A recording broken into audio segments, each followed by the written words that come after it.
Olá, graça e paz, tudo bem? Continuaremos a nossa série O Caminho para a Felicidade.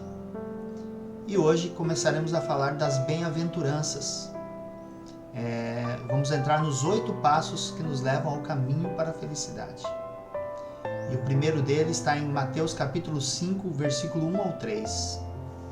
E Jesus, vendo a multidão, subiu ao monte, e assentando-se, aproximaram-se dele os seus discípulos, e abrindo a sua boca os ensinava, dizendo: Bem-aventurados os pobres de espírito, porque deles é o reino dos céus.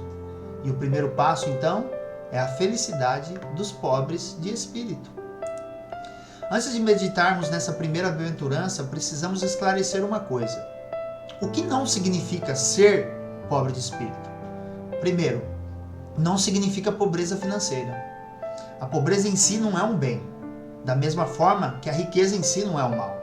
O pobre de espírito reconhece sua própria falta de recursos para enfrentar as exigências da vida e encontrar ajuda e fortaleza em Deus. Segunda coisa, não significa ter uma vida espiritual pobre. Não confunda uma pessoa pobre de espírito com outra de espírito pobre, aquela que é descuidada com a vida espiritual. Pois ser pobre em santidade, verdade, fé e amor é uma grande tragédia. Terceira coisa, não significa pobreza de autoestima. Baixa autoestima não é um bem, e sim um mal. Pessoas com complexo de inferioridade são infelizes. Os homens que foram avistar a terra prometida olharam para si mesmos e disseram: somos como gafanhotos. Eles foram derrotados pelos seus próprios sentimentos e não pelas circunstâncias apresentadas. Quarta coisa, não significa timidez ou fraqueza. Essas características não são virtudes, mas sim males que devem ser combatidos. Timidez é covardia ou incapacidade de posicionar. Fraqueza é a incapacidade de se defender ou assumir uma postura clara e firme. E com a certeza de que pobre de espírito não é pobreza financeira, vida espiritual pobre, baixa autoestima ou timidez ou fraqueza, é que podemos passar sobre o que é felicidade dos pobres de espírito. Primeiro ponto. O que significa ser pobre de espírito? Ser pobre de espírito é a base para as outras virtudes. A primeira bem-aventurança é o primeiro degrau da escada. Não podemos ser cheios de Deus se antes não nos esvaziarmos de nós mesmos. Essa virtude é a raiz. As demais são os frutos oriundos dela. Esta bem-aventurança é o solo rico e fértil, onde as demais bem-aventuranças crescem e florescem, frutificando as mais sublimes virtudes cristãs. Ser pobre de espírito é reconhecer nossa total dependência de Deus. No hebraico, a palavra pobre designava o homem humilde que põe toda a sua confiança em Deus. Esta bem-aventurança faz reverência à pessoa interior e não à exterior. Ou seja, é fundamentada no que somos e não no que temos. O pobre de espírito reconhece suas falhas e pecados e não tenta ocultá-la diante de Deus. Segundo ponto, por que devemos ser pobres de espírito?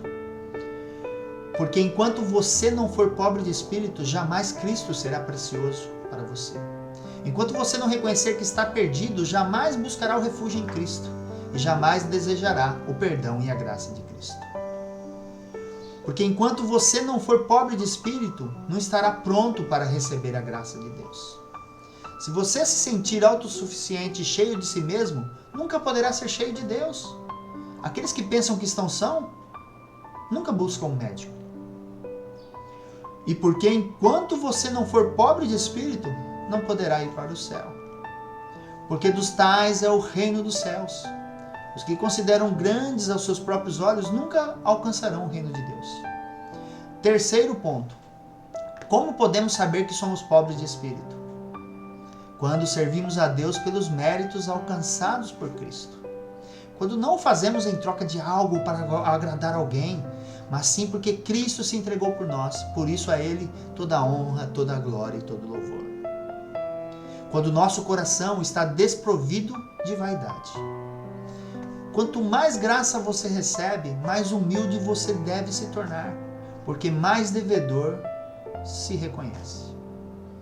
E quando o nosso coração anseia e clama por Deus em oração também.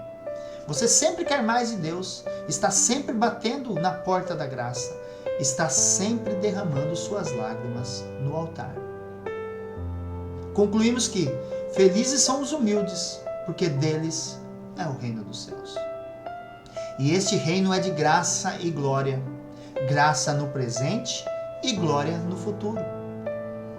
E que devemos estar preparados nesse solo fértil para que possamos frutificar nos próximos 7 passos rumo à verdadeira felicidade. Que Deus abençoe a tua vida.